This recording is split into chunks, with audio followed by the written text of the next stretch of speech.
Good day, everyone. Welcome to another video lesson for today. For now, we will discuss about central limit theorem. So our learning outcomes for today are: first, illustrate the central limit theorem. Second, determine the sampling distribution of sample mean using central limit theorem. And third, solve problems involving sampling distributions of the sample mean. So let's have first define what is central limit theorem. So central limit theorem, if x bar or sample mean is a mean of random samples of size n taken from a large or infinite population with mean and variance, then the sampling distribution of sample mean is approximately normally distributed with mean and variance when n is sufficiently large. So again, those symbols, yung X bar natin is for sample mean, then yung U sign natin is for mean, then this one, yung merong square is for variance. Okay? Next, the limiting form of the distribution of Z is equal to X bar or sample mean minus population mean divided by standard deviation over square root of n. So where z is the z value, u is for population mean, then that symbol is for population standard deviation, yung x is for any particular observation or measurement. Then this one is for sample standard deviation. Okay, this one is sample standard deviation. This is for sample, yung small letter n, yung x bar is for sample mean. Okay, so again, this is the formula na gagamitin natin. Okay? So the normal approximation in theorem will be good if n is greater than or equal to 30, regardless of the shape of population. If n is greater than 30, if n is less than 30, the approximation is good only if the population is not too different from the normal.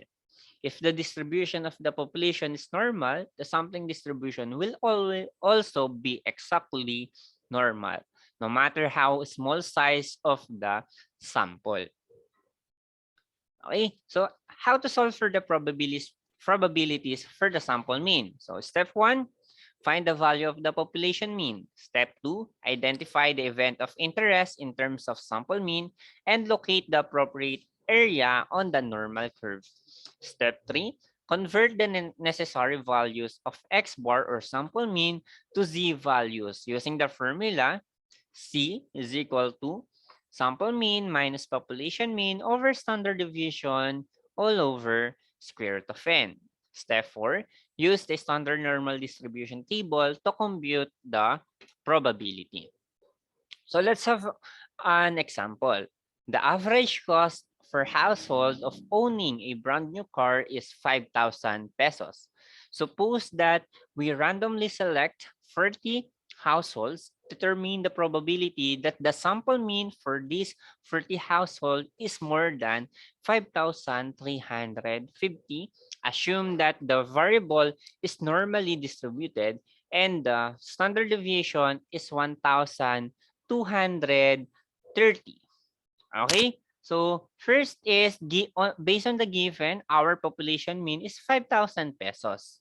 Okay? So eto po yung ating population mean or yung mean natin no nasa 5,000. Then kuhanin natin yung area from 5,350 and above. So ito yung naka-black shaded, no? Ito yung area or shaded area na hahanapin natin. Okay?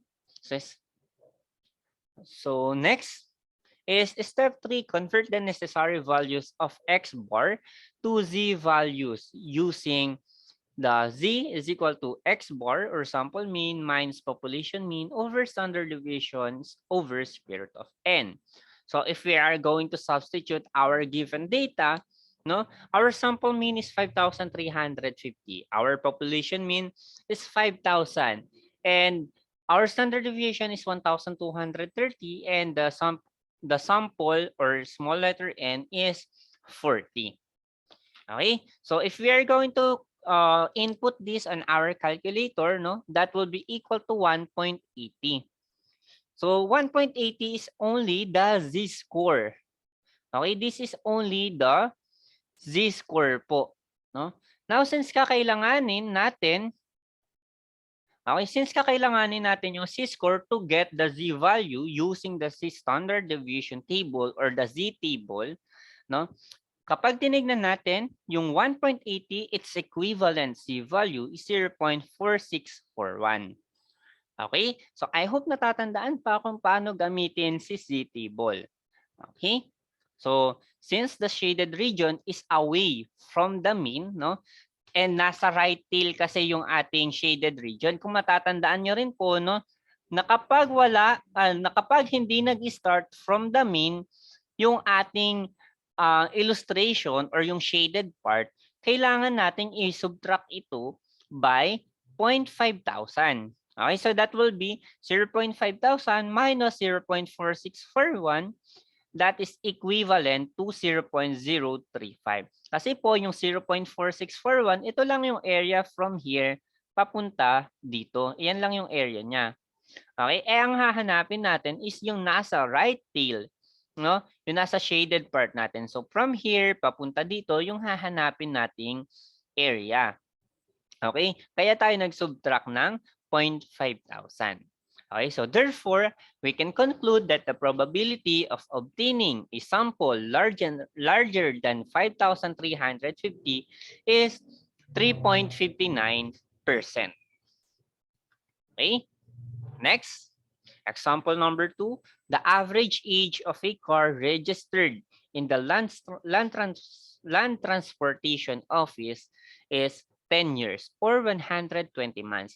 Assume that the standard deviation is 20 months. If a random sample of 35 cars is selected, or sample of 35 cars is selected, find the probability that the mean of their ages is between 115 and 129 months. So, kapag ganito, no, before kayo mag-proceed, before kayo hanapin yung mean, tignan po muna natin if all the units given are the same. So, but in this example naman, no, although nagbigay ng 10 years, pero ibinigay na rin yung converted months ng 10 years, no, into months. So that will be 120 months. Okay, so ito yung gagamitin natin kasi yung other given data ay their unit is in months, no? So dapat the same silang lahat. Kung hindi given, i-convert po muna natin into months. So again, first step, find the value of the population mean. So based on the given, our mean is 120 months. Okay?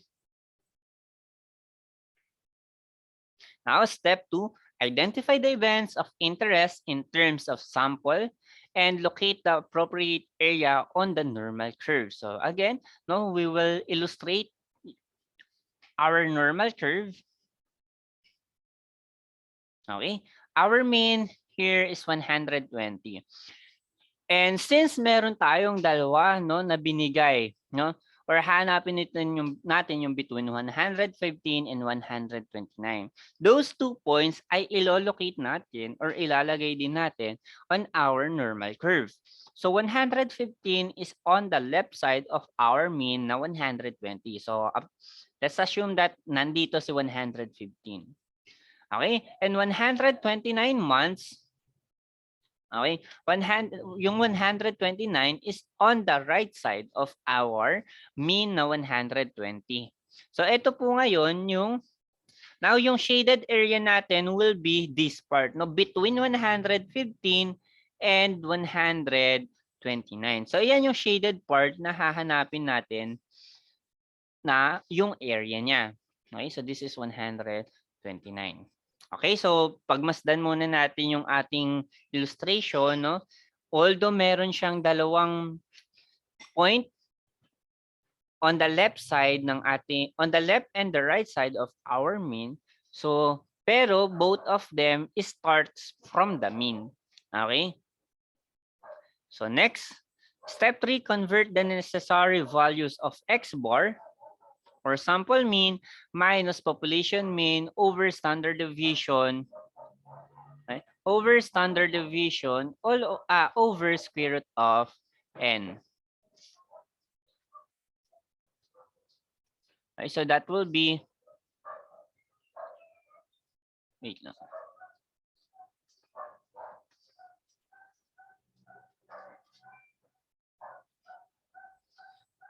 Okay. So since 2 points po yung given, no, kukuhanin mo natin yung dalawang z-score. Okay, so z sub 1 is equal to 115, which is the X bar or sample mean minus population mean na 120 divided by our given standard deviation is 20 all over square root of 35. Okay, kasi 35 yung pipiliin or isa-select natin, no? Then, using our calculator, this will be equal to negative 1.48. Okay, so you can check then using your calculator if this is correct. Next, for the z sub 2 natin or z-score number 2 natin is yung another point given is 129.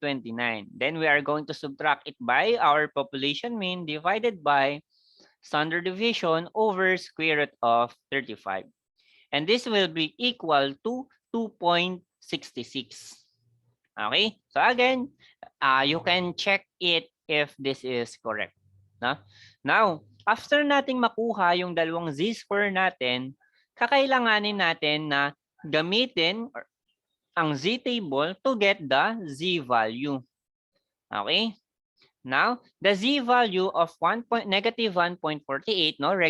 Kapag tinitignan kasi natin yung ating z-value, no? Regardless of the sign of our z-score, i-disregard muna natin siya, even positive or negative. So, kapag tinignan natin yung 1.48 on the z-table, this will be equal to 0.4306.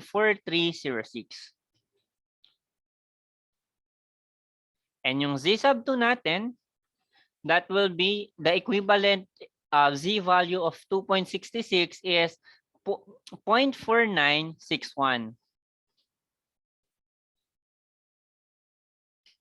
Okay? Now, balikan natin yung ating illustration. So, yung ating illustration is this one. Okay, so ito yung mean, ito yung 115, ito yung 129, and kukuhanin natin yung shaded part. Okay, so now since they starts from the mean, no? So ang gagawin lang natin to get this area between them is ipag-add lang natin 0.4306 plus 0.49, okay, 4961.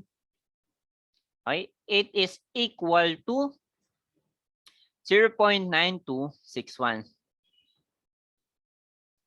Or kapag change natin into percent form, this will become 92.61%. Okay? And this is our answer. Okay, so again, no, kailangan nating tignan yung ating illustration para malaman natin, ipag-a-add lang ba natin yung dalawang z-value natin, isusubtract ba natin by 0.5,000 or mag-a-add ba tayo ng 0.5,000? So again, let's analyze, no? I-analyze natin mabuti yung illustration natin para malaman natin kung ano yung gagawin po natin. Okay, next, let's have example number 3.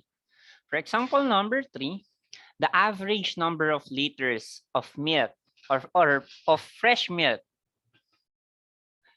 that a person consumes in a month is 18 liters. Assume that the standard deviation is 4.5 liters and the distribution is approximately normal.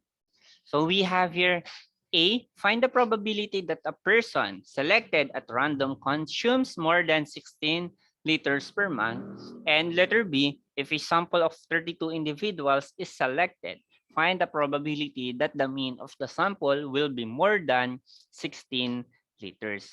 So kung mapapansin natin, no, on letter A, hindi present yung sample. But on letter B, present na yung sample natin. So therefore, no, ayan. So una, hanapin muna natin yung ating sample. Sorry, population. Our population is given is 18 liters. Okay? For letter A po, since hindi present yung ating sample, gagamitin lang natin yung formula na ginamit natin on our previous discussion, which is Z is equal to X minus, okay, sample mean minus population mean over the standard deviation. Okay? So, next, by the way, illustrate muna natin yung ating normal curve, no? So, ito yung normal curve natin. This will be our mean, 18. And kukuhanin po natin yung area, no? From 16 liters and above. So, yung 16 liters natin is on the left side of our mean and kukunin natin yung area nito. Okay? So, hanggang right tail na natin. Okay? So, then substitute lang natin, no? Yung ating X is 16. Then our, tawag dito, our population mean is 18. Then divided by standard deviation of 4.5. So, 16 minus 18 divided by 4.5 is equal to negative 0.44. So, again, this is only a z-score. Kailangan natin to, no, to get the z-value.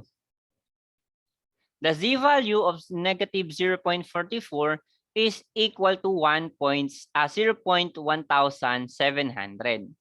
Now, since yung 0.1700 is yung area lang from here papunta dito, no? Ito lang yung area niya. Eh, kung kailangan natin is yung area from here papunta dito. Okay? And we know yung area from here papunta dito sa tail natin or yung half of our normal curve is 0.5,000. Therefore, yung z-value natin na 0.1700 is i-add lang natin by 0.5,000. So this will become equal to 0.6700 or kapag change natin into decimal or percent, this will become 67%. And this is our answer, no? For letter A. Ibig sabihin po, no, the probability that a person selected at random consumes more than 16 liters per month is 67%. Okay? For letter B naman, same given, no, naging present lang yung ating sample. Okay? So again, our mean is 18 liters. Our illustration is the same, no? This is 18, this is 16, and kukuhanin pa rin natin yung area on the right side of 16. Okay?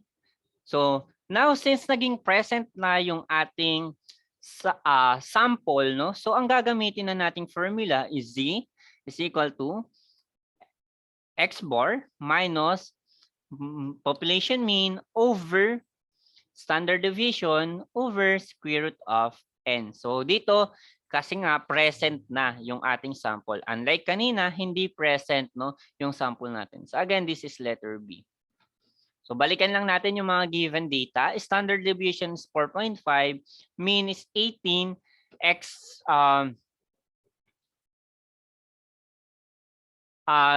sample mean is 16, and the sample is 32. So let's substitute lang po this data or value on our formula.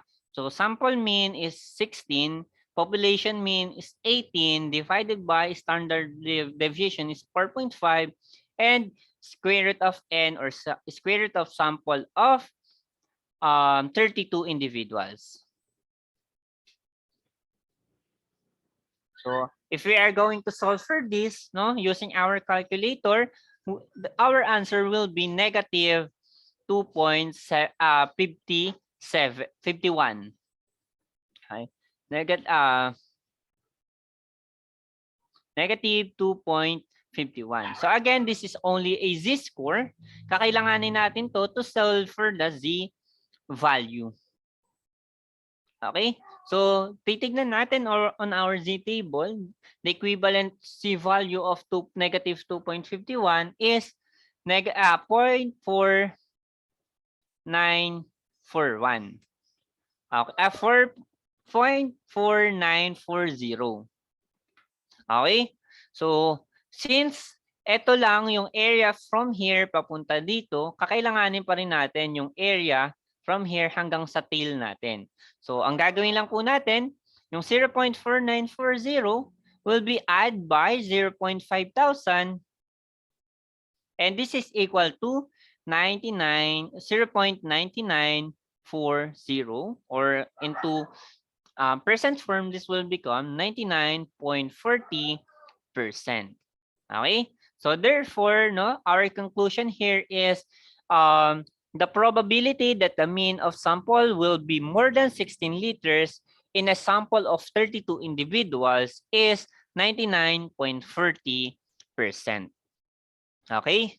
So, and dito po nagtatapos yung ating video lesson for today. I hope that this helps you to learn our topic for today. So that's all for today. Thank you and have a nice day.